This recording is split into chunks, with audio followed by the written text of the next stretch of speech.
Good morning, ladies and gentlemen. Now, Davis Chirichir, Cabinet Secretary, Ministry of Energy and Petroleum, Alex Wachira, Principal Secretary, State Department for Energy, Mr. Justus Odhiambo, CEO, NuPEA board members and senior management present, the various chairmen present here, the various CEOs present, and distinguished delegates. Ladies and gentlemen, good morning once more. I have the pleasure to present the Nuclear Power and Energy Agency strategic plan for the period 2023 to 2027. At this point, I would want to mention that this strategic plan was developed jointly between the board members and the senior management of NuPEA before it was subjected to stakeholder participation. And therefore, at this point in time, I would wish to introduce the board members present. So could you be upstanding, please?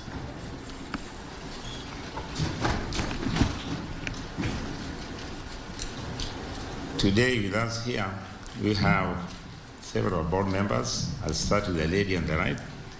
Liz Lenjo is a director in NuPEA. Then we have Mwaura, just behind the peers, also a director, representing Treasury. Then next to him, we have Professor Henry Rono. And next to Professor, we have Rose Akeo. And behind him, we have Arthur Koteng. And then standing behind Mwaura is Munene, who's representing the AG. And also we have Engineer Sam Maundu, who because of personal commitment was not able to participate in today's launching of the strategic plan. Can be seated. I want to say that the board members that have introduced spent a great deal of time. Actually, we took time off with management for about a week to prepare this strategic plan. And the reason we did that was because whenever we mentioned the word nuclear, there are very many questions which have been coming up, and we wanted to make sure that they are addressed adequately in this strategic plan. The first one is that, do we have capacity to manage a nuclear power program and installation? And I can assure you that yes, we do have capacity, and we are continuing to build this capacity. To date, we've trained over 70 persons in various aspects of nuclear technology at master's level and beyond.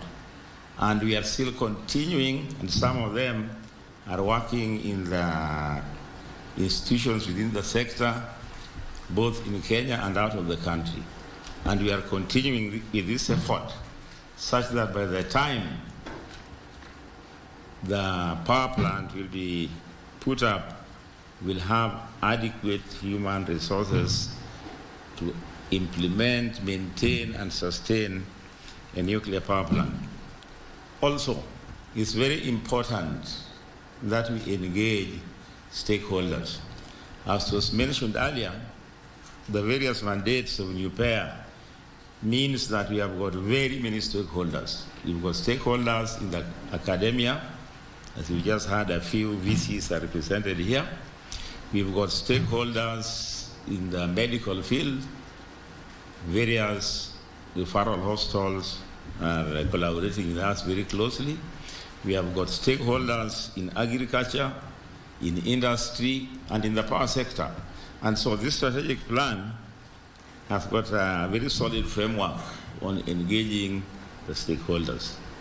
Last but not least, we have also included in this strategic plan a framework for engaging Kenyans so that they can understand where we are coming from and where we are heading. It is very important that we give comfort to Kenyans that nuclear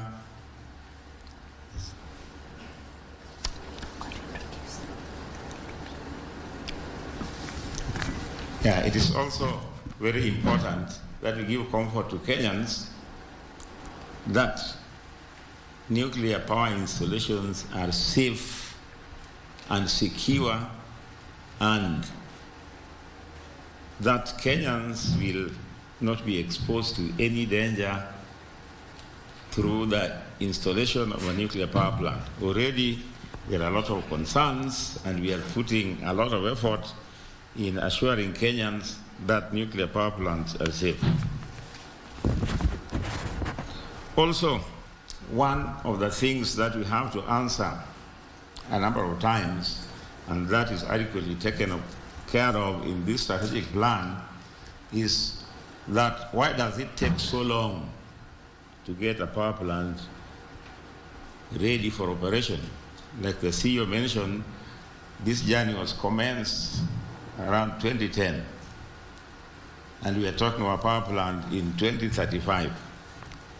That is because the implementation of a nuclear power program is guided by the International Atomic Energy Agency, which has got very strict guidelines on the preparatory stages that must be undertaken before one can be welcomed to the nuclear power club. And this involves, one, a very comprehensive legal framework for regulating the introduction and use of nuclear technology in the country. That is followed by a very rigorous process of identifying and commissioning the potential sites to make sure that the sites are suitable for hosting a nuclear power plant, and that the introduction of a nuclear power plant does not in any way interfere with the environment around where the power plant is installed. And this is a process that takes about 3 years to accomplish. So all this put together, plus a construction phase that normally takes anything between 4 to 6 years, then you can see clearly why our target date is 2034. So for that involvement, I must thank the board members for their participation in putting this strategic plan together. Now, as I proceed, I would like also to recognize the presence of the DPP, Mr. Renson Ingonga. You can stand up so that you can wave to the audience. You may be wondering why he's also one of our stakeholders. That is because the nuclear power sector has got a lot of legal issues. When a nuclear power plant is introduced in a country, there are certain treaties that the country must commit to in terms of implementation and protection of nuclear material. And to make sure that all the parties are involved, we've got representation from the AG in our board, and we'll be very soon developing an MOU with the DPP's office so that they can also come on board and their capacity build to address any legal challenges that might come in the implementation and operation of a nuclear power plant. Asante sana. Now, ladies and gentlemen, the agency, as was stated earlier, successfully implemented the first strategic plan of 2020 to 2025. So this new strategic plan will build on that, and hopefully when the next coming strategic plan comes, we'll be in a position to commission our nuclear power plant.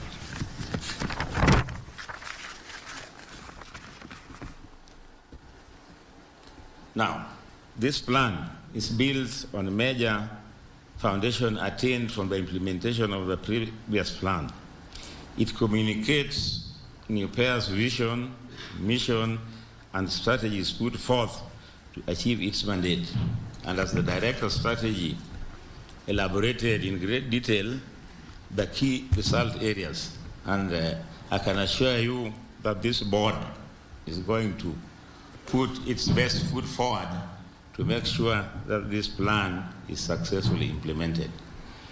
Now, I appeal to all agency stakeholders and development partners to support programs stipulated in this strategic plan in order to achieve the country's aspiration of safe, affordable, and sustainable energy solutions as stipulated in NuPEA's vision.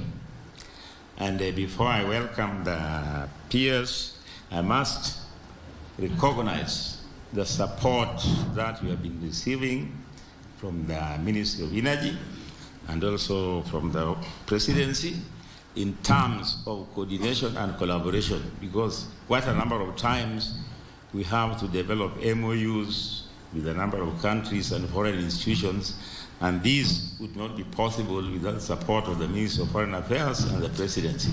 And we say, asante sana. And with those few remarks, it is now my pleasure to invite the Principal Secretary, State Department of Energy, Mr. Alec Washira, to come and talk on his own behalf and also represent the CS and launch our strategic plan. Welcome.